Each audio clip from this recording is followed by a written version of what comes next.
Hi, thank you for joining us for Archive Dive. I am Catherine Austin, and I'm the curator for the Texas Archive of the Moving Image, a nonprofit based in Austin, Texas.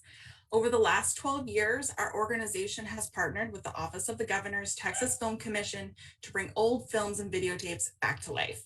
Our Texas Film Roundup program provides Texans with free digitization services for their films and videotapes, but more importantly, preserves and shares their uniquely Texas stories via our website, texasarchive.org. There, you can watch more than 5,000 videos contributed by individuals and institutions from across the state. Archive Dive highlights the people behind the collections on view at texasarchive.org.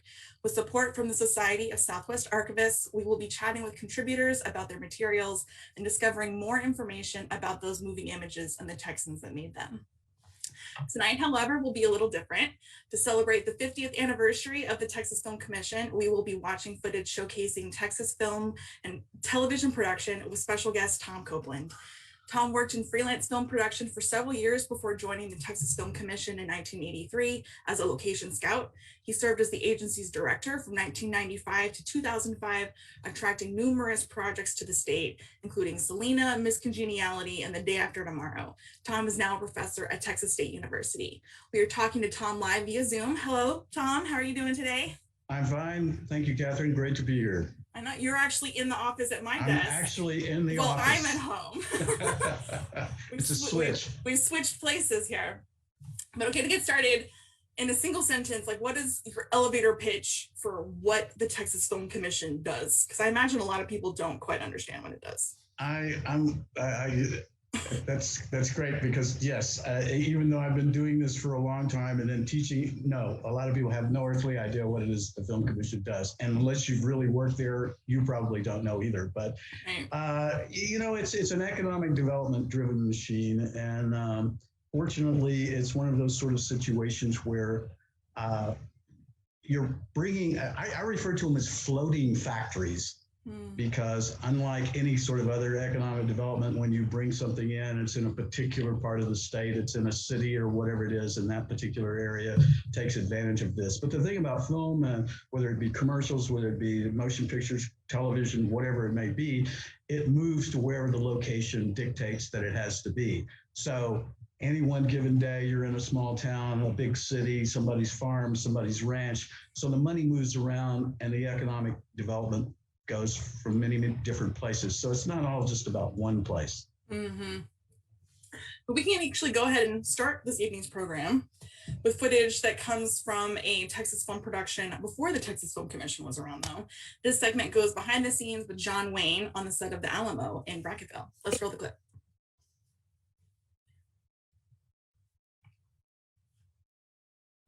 There's John there with Happy Shahan at Alamo Village. It's silent, so we can even talk over it. But I want to ask you, what did film production look like before the creation of the Texas Film Commission? Well, it was basically, Hollywood being driven to wherever it had to go. And in those days, it was very location. You had so many, for many years where it all stages and things like that. But if you were going to be true to it, you went to those particular places. Now, the interesting thing about the Alamo, and it really goes back to another Alamo film called The Last Command, which was shot down in Brackettville, Texas, back in, I think, 1950, if I'm right.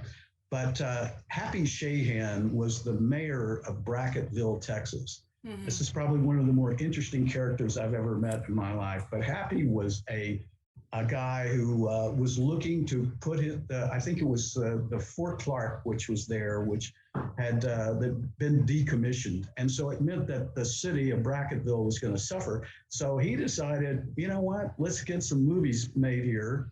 And he had this idea and he had heard about the Alamo. And so he actually went out to Los Angeles, and trying to get to Wayne, to prove to him that he needed to do it not only in Texas, but he needed to do it in Brackettville. And he was an amazing man. And he, along with his other friend of his, Bill Moody of the Moody family out of Galveston, who also had a ranch down there, they went out there and basically just knocked on doors and finally twisted Wayne's arm into believing that they could do it there. And of course, the other part of it was, and this is always the thing about Happy, was that he was an entrepreneur. Mm. And he owned the lumber yard in Brackettville. And so part of the deal was build it on my land and build it for real, not your usual movie magic sort of thing. And then, of course, it turned into Alamo Village, which was a tourist attraction for many, many Right. years, besides being a movie set. And so, anyway, it was successful, and things went very well until I-10 came along, because the normal way that you got west was to take Highway 90, and that went through Brackettville. And once I-10 came, the tourist sort of thing, it got a little bit harder. But he kept promoting it as a movie set, and we did countless number of films out there. I want to say it was like over 100. Oh yeah. Between feature films, but also movies of the week and and westerns, and music videos and all kinds of things. Wow, yeah. They adapted to whatever it was supposed to be, and Happy was his legacy was one that when producers would come into town, they had heard about him, because Happy knew that he wasn't going to get screwed around by any of these people. He was there to make money. It was all economic development driven, and so he knew how to cut. He knew how to cut a deal, but he also wasn't going to get cut out of a deal. Pretty smart. Well, I guess with places like Alamo Village, then Texas was no stranger to film production before the Texas Film Commission, but the agency's founding in 1971 marked a pretty major turning point for the industry in the state, seems fair to say. And I believe our next segment highlights one of the most significant projects from the Texas Film Commission's early years, the television series Dallas. You can roll that clip. More people tuned in to find out who shot JR than voted for Carter and Reagan combined in the last election. 83 million people watched the conclusion of the Dallas Whodunit. That episode scored the highest rating for any program in modern television history. Why? Because of the sexy, sinful doings of J.R. Ewing and his oil-rich family. They create a cast of primetime soap opera characters we love and hate. Larry Hagman knew that this formula would be a success. Well, because I just really got tired of everybody being so nice, like the Waltons, everybody's so nice, and you just want to puke, I tell you. So this one was right up my alley. I wanted something that would, kick around a little bit, And boy, we sure got people sure want to kick this character around. Yeah. And this sort of feels like a chicken and egg question, but did Dallas, the city, attract Dallas, the television show, because it was already a major hub for film production, or did Dallas the show make Dallas the city like a hub for film production? Kind of went hand in hand. Yeah. I mean, the interesting thing you have to know is that prior to Dallas being filmed, I mean, the city of Dallas itself was a hub. Mm-hmm. If you were in Texas, if you were in New Mexico, if you were in Oklahoma, if you were in Arkansas, if you were in Louisiana, Dallas was a marketplace. So you had ad agencies there, so commercials were being done. You also had all of these corporate sort of videos, or they weren't videos then, they were corporate films, and training films and things like that. And so interestingly enough, and I don't think that the series and Laura Moore probably knew this prior to it, maybe they did, but there was a lot of people there that knew what they were doing. Yeah. And so by making all of these corporate educational and then commercials and all these sort of things, you actually had people on the ground. So, and a lot of them, because of they were just doing training films, and, probably was some sort of boring after a while or whatever. But people like SF Brownie Brownrigg, and even Gordon McClendon, the big radio, and television king there and everything, started doing what I would call drive-in movie fair movies. Brownie was doing these things like Don't Look in the Basement, and Don't Open the Door, or whatever it was. They were all kind of horror, scary sort of flicks. And so he was using his crews that he used on the corporate and educational things, and it was like a company of people. They were not only actors in the film, they also were technicians in the film as well. So it's a self-contained sort of thing. Mm-hmm. And then, of course, Gordon McClendon's the Killer Shrews. I mean, that was a cheap B movie, but it actually holds up pretty well. I mean, it's a cheesy set and all this other sort of stuff, but it's one of these things that keeps being shown on all the time. It's still out there. So, but when Dallas, the series started, and probably Larry had something to do with it because, his mother and, and being Mary Martin and being from, I think what was it, Mineral Wells, Fort Worth and all that area. So at any rate, but Lorimar started something that, just kept on going because once they started that series, then it was movie of the week after movie of the week. And you go back to the 70s and it was CBS and ABC and NBC. Every night of the week, there was a movie of the week. Well, there was a gold mine on the ground in Dallas because you had a crew. They picked, after a while, they didn't bring that many people in anymore because they were all Dallas based and it was cheaper that way. That was economic. Everybody stayed at home, drove the set every day and went to work. So that went on for a long time. And then generally when you get started with movies of the week and series or something like that, it graduates into feature films. And then later on you have the Silkwoods and the Places in the Heart and all the Horton Foote films and everything. And Dallas was on the map. And I feel like that sort of leads us perfectly into our next segment, which is showing us how the Dallas film industry continued to develop after Dallas went off the air. Let's roll the clip.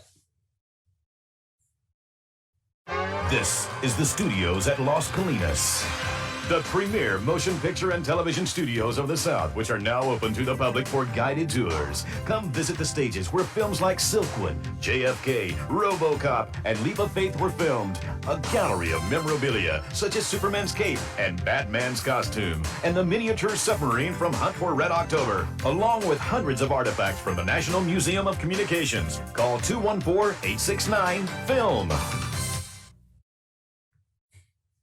I think it's so interesting how Dallas can have had potentially such a large effect when not a whole lot of the show, like how much of the show was even filmed in Dallas? They were still filming on stages in Hollywood, weren't they? As I said, it was, you basically established, the skyline, you established the South Fork, and then various shots around, the area for whatever they were doing. And they generally would come, and I think it was, I don't know, I can't remember how long they were there, but they would shoot that part, and then they would go back and then shoot on the stages in LA.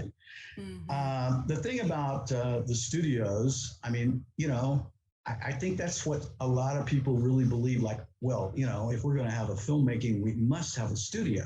Right.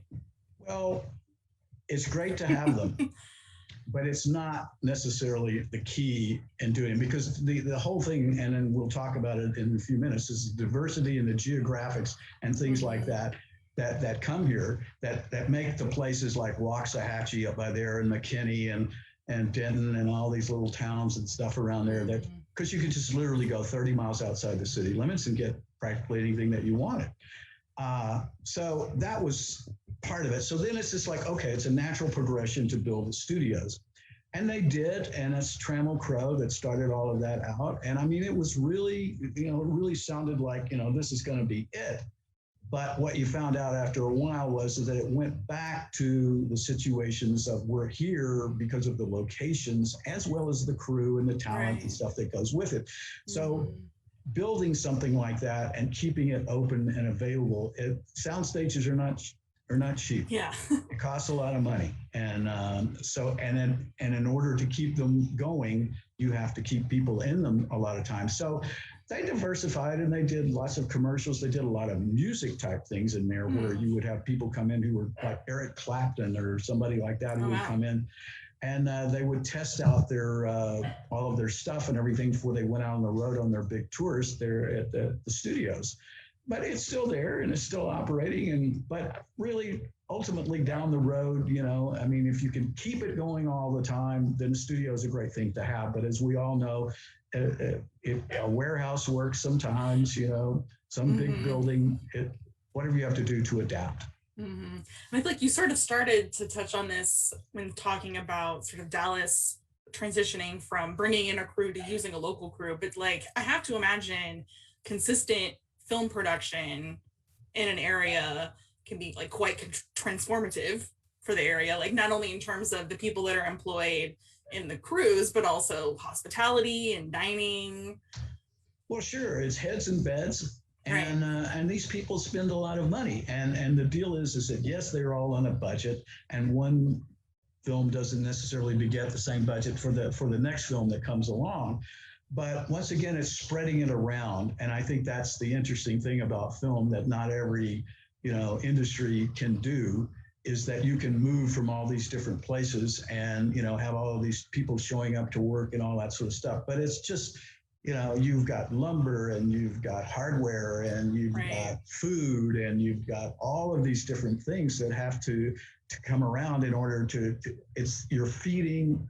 I always refer to it, it's like when the circus comes to town or the army comes to town, or in this case, the circus army is what I refer to the film industry. But, you got to feed all these people. You got to take care of them. So yes, the hospitality is a big part of it. And, they drop money and then you move on.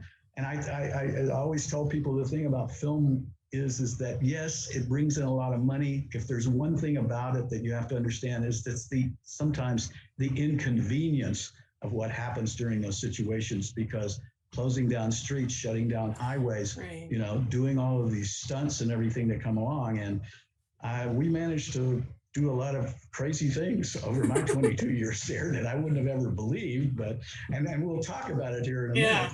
I can only imagine. We've got some stunt footage coming up, but maybe we're getting a little ahead of ourselves talking about Dallas, because we started off talking about how 1971 and the founding of the Texas Film Commission was this big transition, big turning point for the Texas film industry, and probably the next big turning point was 1983.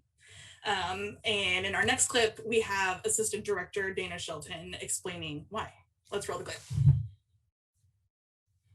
It's hard to believe that so many of the movies shot in Texas have Academy Award nominations this year. Well, we've had You're shouting for joy in your office. Yes, we are. We've had a very successful year in volume of production, in dollar amount, and as an added bonus, something that we're very proud of. There are 3 major motion pictures shot in Texas that have generated a total of 21 Academy Award nominations. And that is something we're very proud of, and I think as Governor White observed, that it proves that Texas is a good place to make good films. Of the 5 directors nominated for Best Director, 3 of those 5 directors directed pictures in Texas. Bruce Beresford with Tender Mercies, Mike Nichols with Silkwood, and then we had Richard Brooks did Terms of Endearment. And the director is a key individual in making those locations choices. And the fact that those respected men chose to shoot their films in Texas, I think, is indicative of the kind of support that a filmmaker can expect in the state. And of course, we both know that once those directors have been here and have experienced the friendliness and the professionalism, then they want to come back. Yes, indeed. And they've made a lot of friends along the way. And it's likely that we will see a lot of beneficial derivative spin-offs from those production experiences that they have. Why was it significant for 3 Academy Award nominated movies to be filmed in Texas? Well, suddenly we jumped from just being a location into a situation where you have some really fine feature films that were made here. So all of that hard work on Dallas and all of that hard work on all those movies of the week paid off for people to start noticing.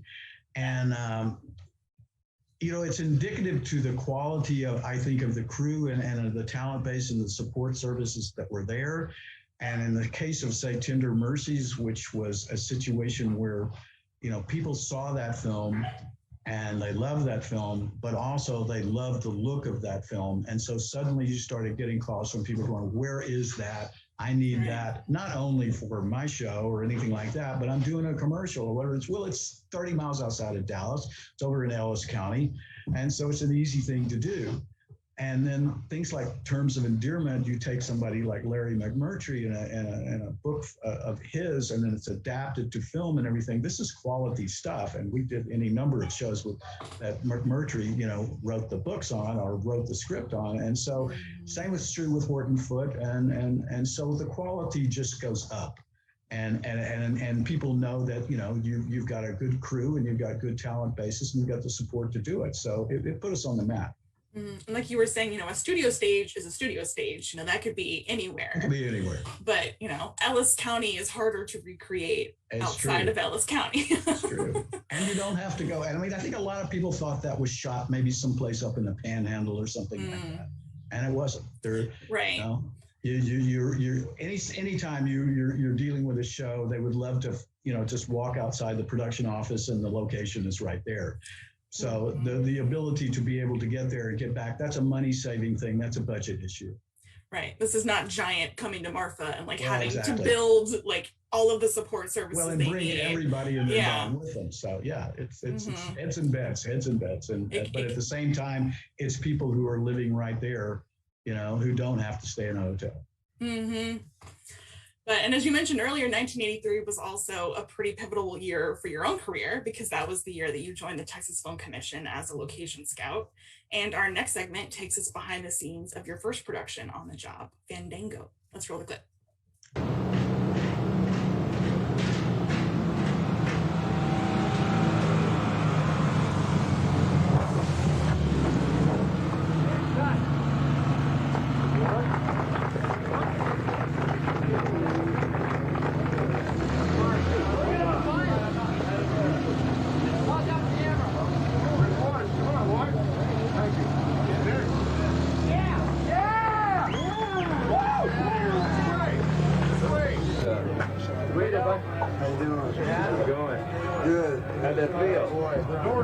He did it.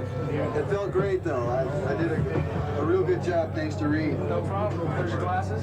You take over. Okay, thank you. Hi.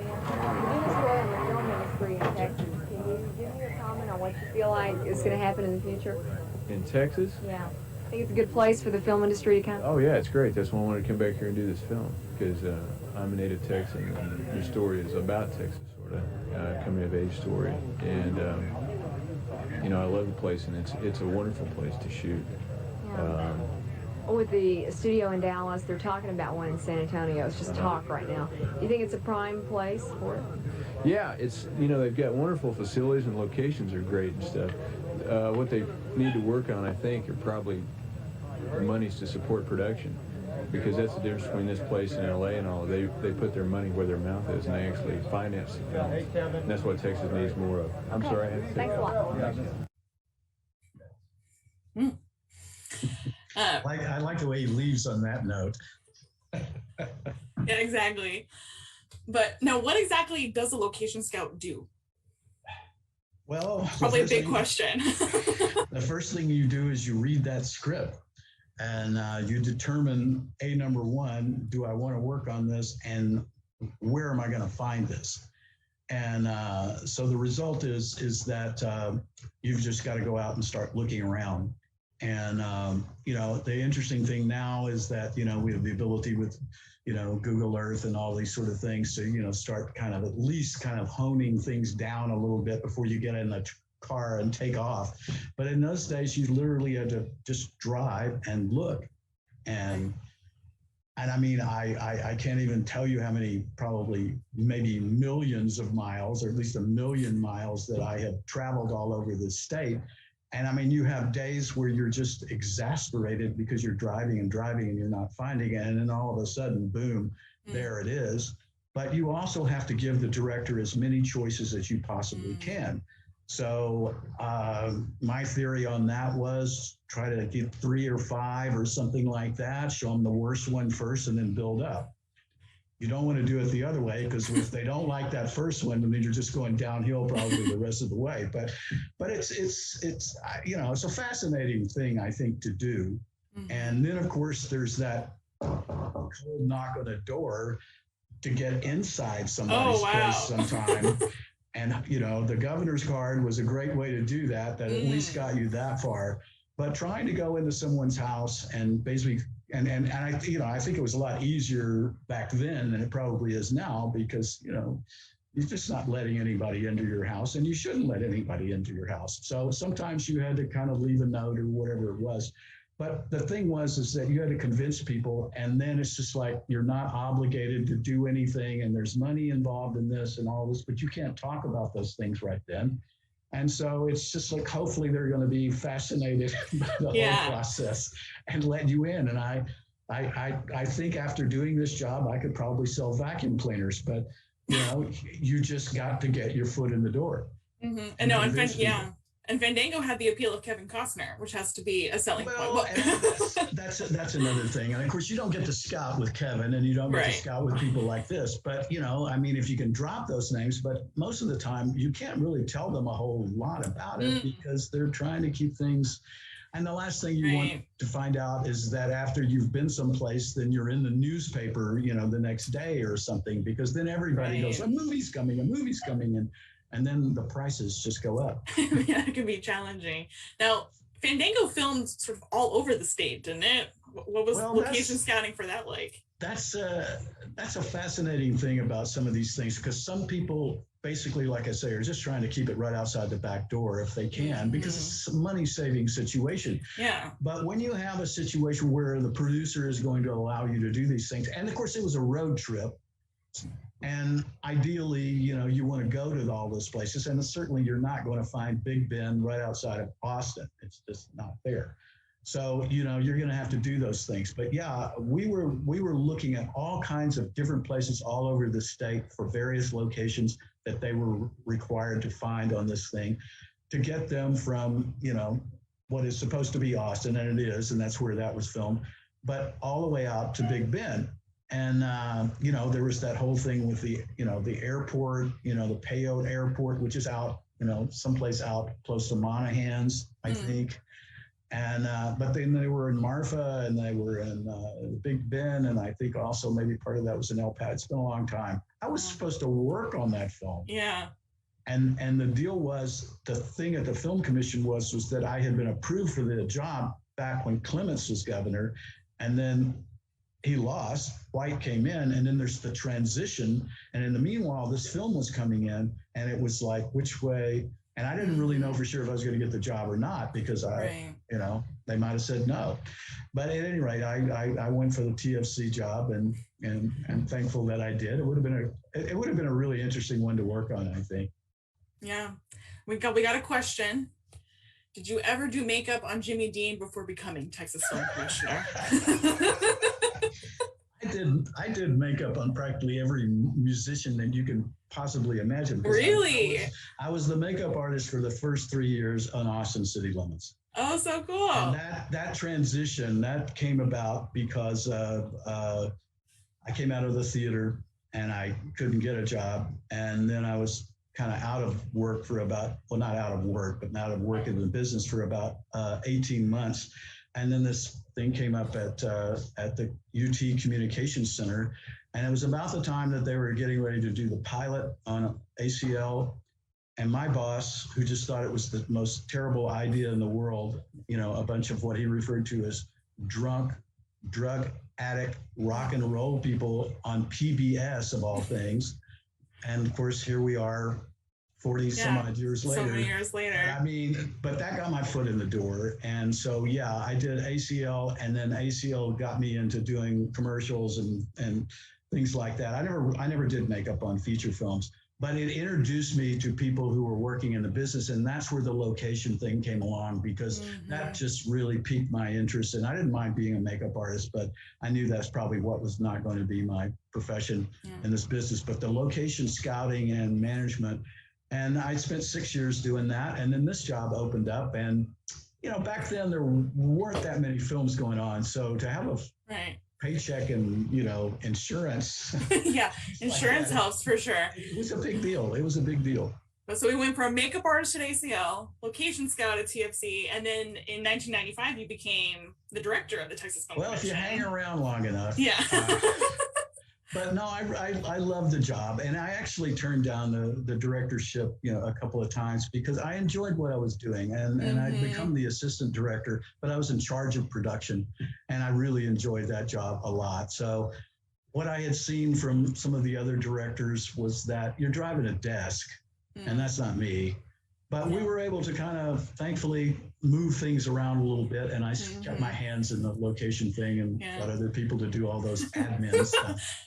Pretty smart. Yeah, not as many road trips. But so that was 1995, which was a year before the Film Commission celebrated another milestone, which was its 25th anniversary. So we're doing Right. its 50th this year, and then 96 was the 25th anniversary. And our next segment actually features an interview with you that was produced for a star-studded celebratory bash for the 20th anniversary. Let's roll the clip. Besides the friendliness of the people that live here, the #1 attraction is the diversity of the terrain. And that's precisely what has Hollywood crying action. The geographic portion of the state is sort of a blessing and a curse. There are all the different geographic areas you could probably need except for snow-capped mountains. We have been practically every place, certainly in the United States maybe, but also in the world a lot. We're constantly being a Midwestern state for someone, because at this time of year, in the winter, if you want to shoot in the Midwest, you're going to have to fight the snow somewhere. The weather here is good. You can find some really great Midwestern small towns and countryside around here.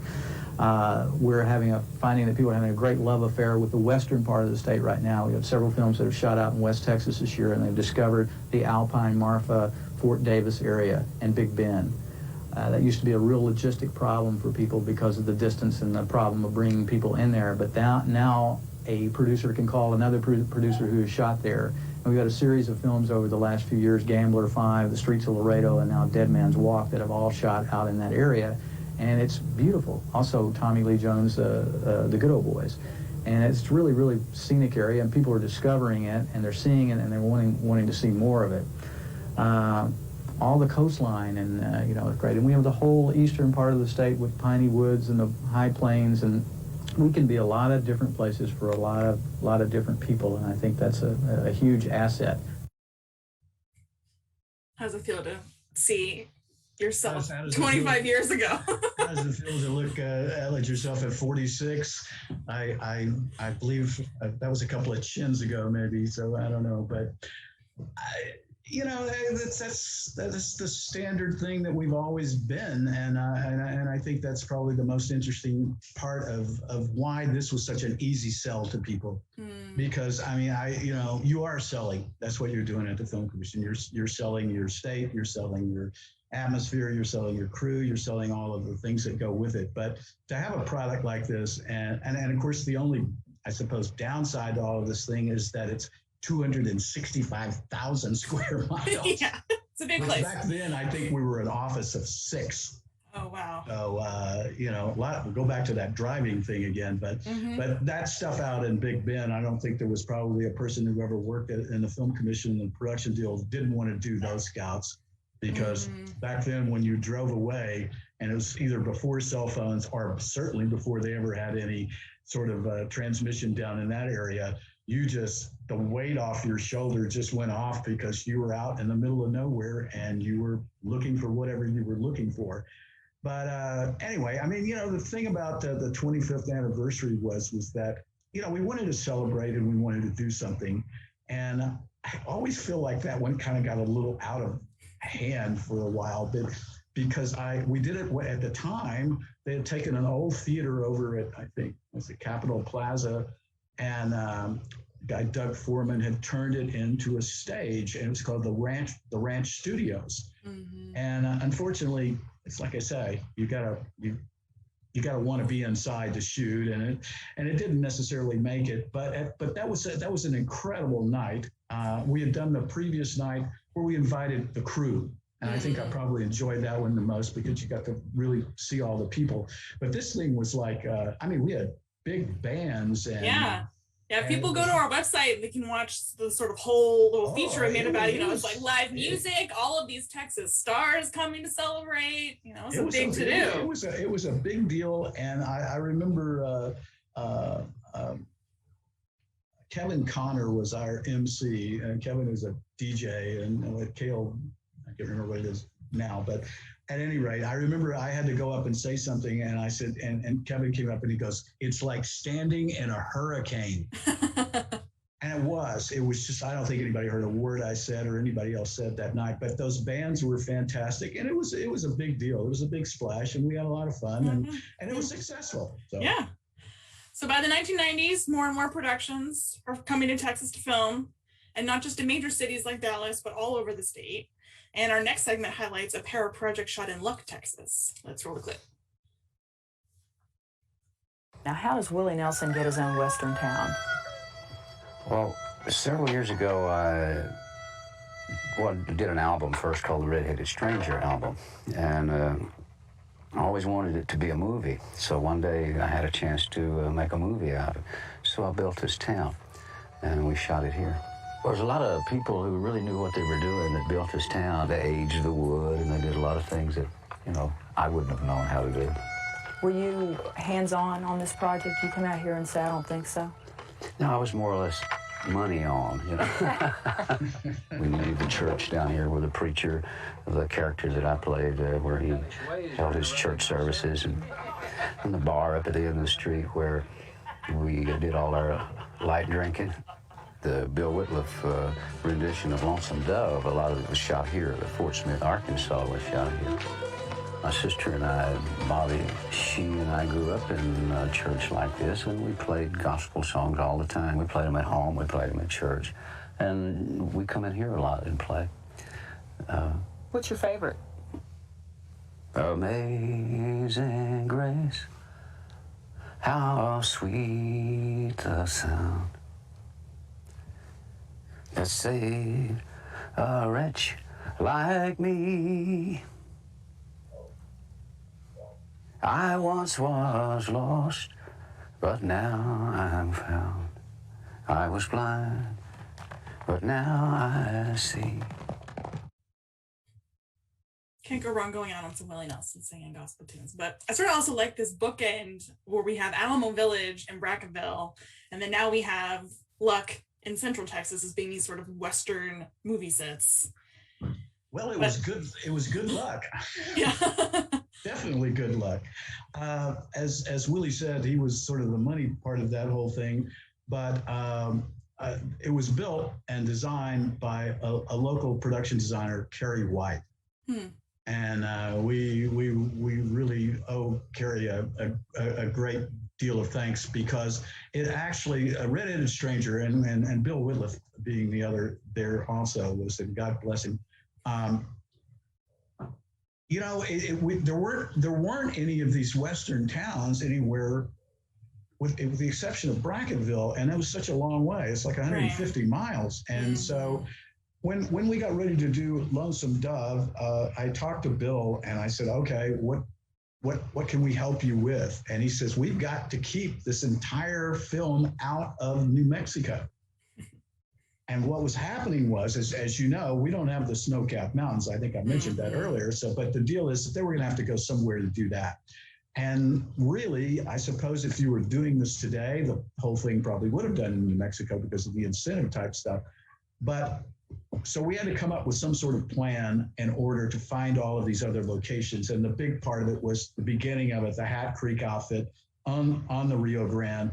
Well, ideally, we were hoping to find that around Austin, and we tried. Every river you can imagine anywhere remotely around here, we looked at. We got up in airplanes. We did all of the scouting. It's not here. It's just not.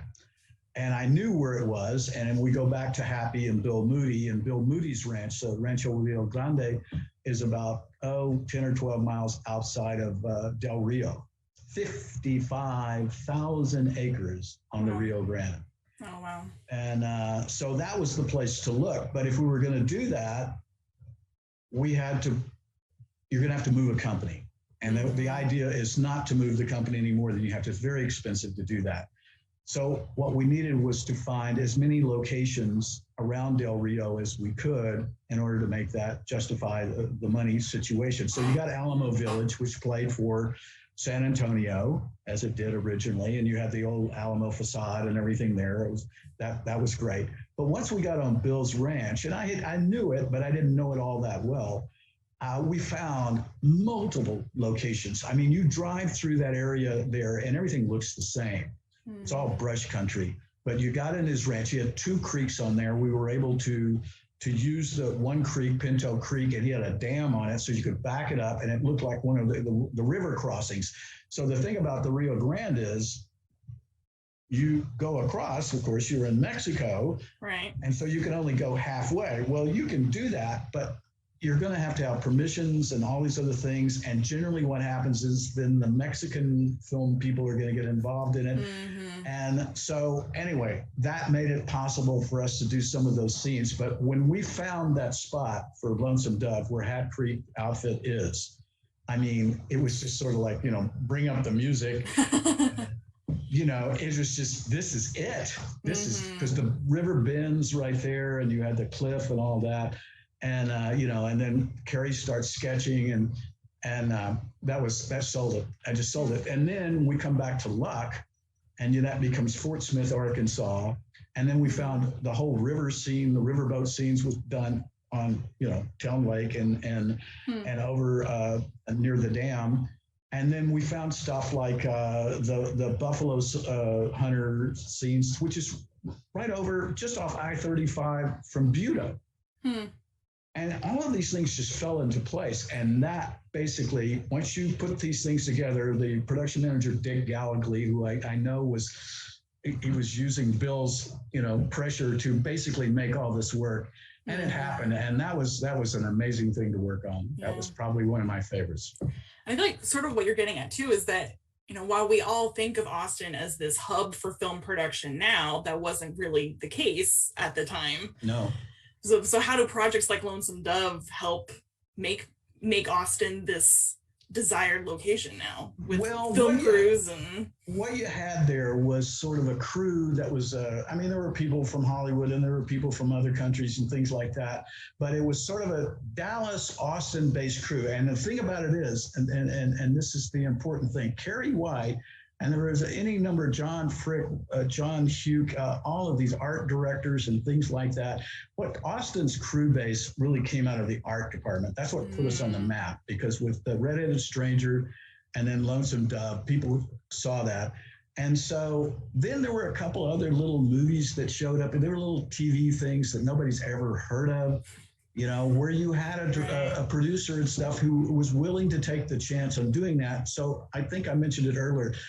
You know, film commissions can tell you anything. My theory was to be honest as you could be. But the thing about it is, you know, people will do anything to try to sell their area. And so a producer wants to talk to another producer who's been there and who can tell them about the crew, who can tell them about the talent base, who can tell them about the equipment and all of the things that go on. And, you know, if it was not the Austin of now, you know, you could get things relatively cheap here back in those days. And so it made it extremely affordable. Plus you have this incredible music scene and everything else going on here. So, you know, as a crew person, you know, you take somebody to Del Rio, that's going to be the longest 6 weeks of your life. But, you know, in Austin, you're going to have some fun. So that always plays into it as well. Is this going to be a nice place to be? And let's keep the crew happy. And I feel like, you know, the sort of running theme for Texas as a, you know, a film destination is just the variety of potential shooting locations and how that is such an effective selling point. And I think the motion picture featured in our next segment is a particularly good example of this. Let's roll the clip.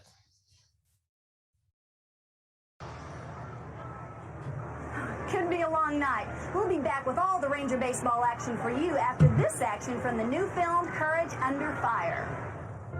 This week, the much-anticipated film opens across the state.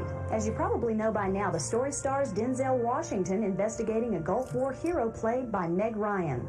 This is Captain Karen Emma Walden. She's the first woman in history to be nominated for a Medal of Honor for combat. They're joined by co-star and Texan Lou Diamond Phillips.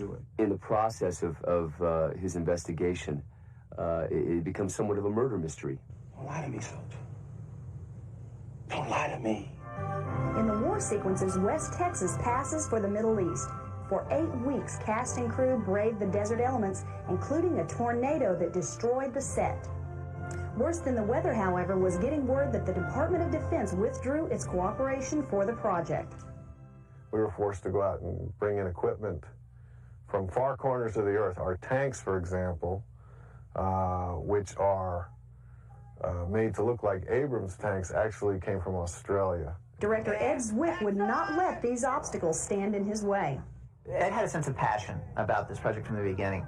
No amount of research or expense was spared to make this movie authentic, from the tanks to the helicopters. This movie's been meticulously planned in terms of authenticity. For the air scenes, a helicopter choreographer was even brought in. These are all highly experienced pilots. To work in the movies requires a great deal more in understanding what the film needs and those invisible frame lines in the air that I have to talk them into. But is Courage Under Fire really just another Hollywood shoot-'em-up? The cast and crew are united in their view. It's about the anatomy of courage versus bravery and what duty really means. We stay with Rady. I wouldn't risk your life. I won't risk his. Okay, so maybe if we surrendered, the Iraqis would doctor him up. No surrender. It is a drama of character. Come after me with a stretcher and more guns. Jerry, please! It's an order. No! It's a tough film that deals with tough issues, very emotional.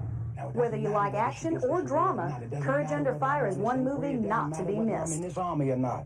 I'm gonna find out the truth, I guarantee you that.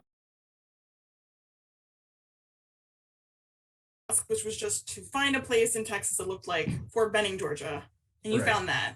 And then DOD pulled its funding and it's like, well, this is an opportunity. So the next choice, if you couldn't shoot it in the western states on Bureau of Land Management land, was to go overseas. So, this is just going to, really spike it up. Well, I spoke to Stratton and his location scout at that time and he said, well, what about, out of West Texas? And it's like, it's true when you go out there and you get into the desert areas, there's a lot of greenery in there, bushy, brushy sort of things. And so the location scout, well, it's not there. It's not there. It doesn't look like, it's supposed to be Kuwait. Right. And but I knew of a place, and that place that you saw in that is Indian Cliffs Ranch, which is near Fabens, about 30 miles east of El Paso. The location scout, well, I don't think she liked me anyway, but she just basically said no. And I called Stratton. I said, dude, do me a favor. Meet me in El Paso. Just meet me in El Paso and let me take you to this place. And I think I can save you some money. So we go out to Indian Cliffs. And then if you're familiar, there's a ranch, there's a steak place out there, a very famous steak place out there. And the guy that owns it, he's this German guy, very nice man. Geer Derschmidt, I think. But at any rate, so we had shot some stuff out there before, but not only did you have those cliffs, but somebody had tried to grow olive trees out there and literally took all of that brush out. Wow. So there is a designated area of several hundred acres that is just bare. And it was perfect. It was just perfect. So we got the whole film. Wow. So that was a big deal. That was a big deal. I think you said when we were talking earlier too that the Capitol grounds stood in for DC. Yes, that's true. And I mean, I think the interesting thing about that is, of course, they're not the same color, but it was an extremely foggy day. Yeah. It was very foggy. And you're out there on the grounds, and that's kind of out of focus. And you see a Capitol Metro bus drive in the background. But other than that, nobody ever knew. But yeah, I mean, we found all kinds of stuff. It worked. And of course, that scene with Lou Diamond Phillips, that's all down at Camp Gary in San Marcos. Which was originally an Air Force base. Now it's a job training place, but they still have a lot of the old barracks and stuff like that. Right. And then there's an award ceremony, which they were going to do out there, and a tornado blew it away. So just give the crew the full Texas experience. That's true. You never know what the weather's going to be like. But so our final segment this evening is a PSA featuring the young stars of Spy Kids, which brings us into the modern era of Texas cinema. Let's roll the clip. Hi, I'm Alexa Vega. And I'm Daryl Sabera. And we're the Spy Kids. Most drowning victims are young adults like you and me. So learn to swim, wear a life jacket, and never swim alone. For more information on safety, call LCRA. there a story behind this PSA? Like, Yes, why was it made? Yes, there is. Well, let's just say that money doesn't always talk. Okay. So when we got down to the scene that they were going to do, and they needed a big body of water to do it on, well, where are you going to go? You're going to go to Lake Travis. Well, we've got to deal with the LCRA. So I remember the day of the meeting, and I believe the location manager, as Eric Williams had told me about it, and could I come? I think Elizabeth Avian always tells the story that I just showed up, but I thought, maybe I can help, and so I went. And so anyway, you're going to have to shut the lake down, and it's a big deal. And what are you going to tell people? And money's not going to solve that problem for you. So as we were discussing all of this, I think somewhere along the line it's like, well, what can you do for us? And it's like, well, how about if we get the Spy Kids to do a PSA on boat safety? Yeah. And suddenly it happened. So, yeah, I mean, I had forgotten about that. But it is sometimes. It's not so much about money. I know that like in a lot of towns and things where it's just like using a school or uniforms or thinking of some football thing, it's just like you donate to a charity, you donate to a school, activity fund or something like that. And that means a lot more, than like throwing it back into, just money back into somebody's face. So you've done something for the community, and that's exactly what that was. I think it's also, from the Film Commission's perspective, it's not only that you guys have built this sort of like Rolodex of perfect locations to suggest, but it's also that you have all of these relationships that you can be sort of the mediator for. Well, and that's a key. I mean, I always talk, and when I was teaching, it's like it's your network. It's always about your network, and certainly in this business, but it's also about having, I mean, like I mentioned earlier, 265,000 square miles. There's no way that we can cover that without help.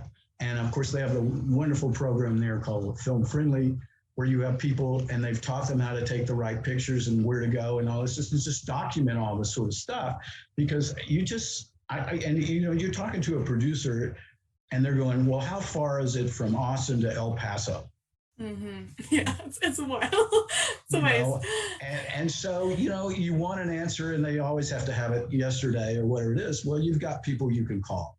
And then also those people who can, maybe do the end around.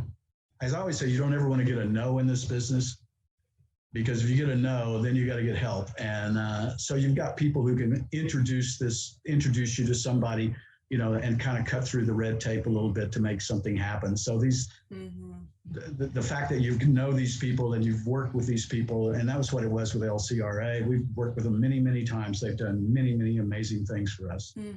And in the case of Spy Kids too, where it's written and directed by Robert Rodriguez, who's a San Antonio native, and produced by Troublemaker Studios, which is the company that he owns with Elizabeth Avian, is based in Austin. So I also imagine too that, have these sort of like the native children of Texas sort of coming back. Well, and that was film here. That's the next turning point after we go past all of these things that kicked it off with Lonesome Dove and Red-Headed Stranger and other things, was that when Rick Linklater and then of course Robert and then eventually Mike Judge and Tim McCandless and people like that. I mean, you're now on the map, not just as being a place to shoot and with a good crew. You've got writers, directors, producers, and things like that right here, right in this state. So it was a huge, huge asset. Right, which I think sort of goes to another question we got from someone watching, was asking about sort of 1983 was this big year with 3 movies. And then has there been another year like that? Well, I mean, I can't really speak for the current situation, but I know that the 90s were really big for us. We were, and what you have to understand is that there was a point in there where the Canadians started the incentive. And so you had runaway production going to Canada because the dollar was very strong there, and they were after that. And so Vancouver and Montreal, Toronto, Calgary, on down the line, and people just exit. But we weren't hurt so much by that. But at the same time, I think probably like 95, 96, 97, those were all, as I remember, really record-breaking years. And I spoke about all of that stuff that was happening in West Texas Larry Levinson, who's a Fort Worth native and everything, I think started out working with the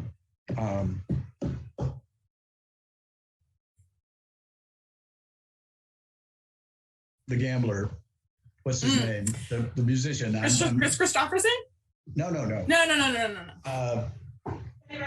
Kenny Rogers. Thank you, Elizabeth. Elizabeth saving us from the background. Kenny jumps into, being an actor. And so they started with these TV movies, Rio Diablo. And then we went on to, I think, Gambler 5. And then Streets of Laredo, Dead Man's Walk. And boy, they just found a home out there in Marfa, Alpine, and that area. We moved the Texas State Railroad from Rusk, Texas to Alpine for that sequence in which one was it? Anyway, but I mean, that was a massive thing to have to do. And to tell you the truth, it will never be done again, because it's just so you can't transport those things by rail anymore, because those old cars have friction bearing wheels on them, and you were hooking that up with non-friction bearing cars. And if there had been a fire or something, well, railroads get sued all the time, so nothing new about that. But I mean, there's a lot of stuff that happened out there in that period of time, and that was great for them. Great for them. Places like Alpine and Marfa really flourished there for a while. Yeah. We got a comment from a Rich in Brackenville asking about the boll weevils from the 2004 Alamo. Does that ring any bells for you? Yeah. And I mean, we haven't talked about that. I mean, the second Alamo, or the John Lee Hancock version, which started out as being Ron Howard. The production designer on that was an old friend of mine who I worked with on Austin City Limits, Michael Kornblith. He was Ron's production designer for years and years. And so that site where we built the Alamo on Reimer's Ranch over near Hamilton School, Dripping Springs, I mean, that was by far the biggest film. I mean, it eclipsed Courage Under Fire by another 60 million. I think it was about 120 some odd $1 million. So it was a huge thing, and it went on forever because there was some holdup. Ron left, and then they brought John Lee in, and there were script things and all this. But these permits that had to be dealt with, which went beyond location permits and things like that. It was tax situations. It was the LCRA, and it was environmental various things, and just all kinds of stuff. So we go through all of the stuff, jump through all of these hoops, and make all of these things happen. And I think they finally let the press in, and the American Statesman did a story on it. And Michael told them, this is very, very accurate to what San Antonio looked like in 1836. And he said, we've even planted crops that would have been planted in the gardens in San Antonio in 1836. And he mentioned cotton as being one of them. I am the son of a South Plains cotton farmer, so I know about cotton. So I'm in the office, the phone rings, and it's somebody from the boll weevil eradication program, which is not just here in Texas, it's a federal thing. And it's just like, we understand they're growing cotton out on this ranch, for this film. And I said, well, yeah, but it's like maybe 12 plants or something like that. Well, the boll weevil. And I said, look, I know about boll weevils. Don't tell me. And I said, there's not a cotton field within probably 60 miles of here. Well, Mr. Copeland, we really need to come out. And so I had to call Michael and say, one more permit, Michael. They want to put they put these little traps. They look like little umbrella things on the plants, which is not nobody would have probably ever seen it. Yeah. So Michael says, send them on. And they came out, and I think the real deal was they just wanted to come on the set. But at any rate, they gave him his certificate that he passed after they put out the things, and he had it proudly sticking on his wall. So, yes, there was the boll weevil eradication program on the Alamo. Wow. Well, Tom, I feel like I could talk to you. I could just mine your brain for stories about productions all evening. Somebody needs to mine my brain. I'll tell you that. But to wrap up, I'll just ask one just simple question. What value do you see in encouraging productions to shoot in Texas? Well, it's pretty much everything that we've talked about. But I think the other thing here is that besides our crew, and besides the equipment, and besides the talent, and besides all of those, beautiful places and exotic things that we have here, I mean, people always ask me, it's like, well, what was the, who is the most important person, or who was the best? And it's not those people. It's the people of Texas. Yeah. I mean, I have met so many people that it's just beyond belief, and to be allowed in someone's home, to be allowed on somebody's ranch, to be allowed to see things that nobody else has ever seen, or they don't allow in but I mean, people for the most part, I mean, we had our problems and things along the way, and they don't always work out well. But for the most part, it's the agreeable sort of thing of like, not only is this maybe I'll get some money out of this, but they understood that the community or the city or their area was going to get something out of it. And so that's the thing you always worry about if you have too much production, is it's like, that's what's happened to, to LA and any number of places. It's probably going to happen to Atlanta, is that it's overproduction. And after a while, the prices go up and the people are not so friendly anymore.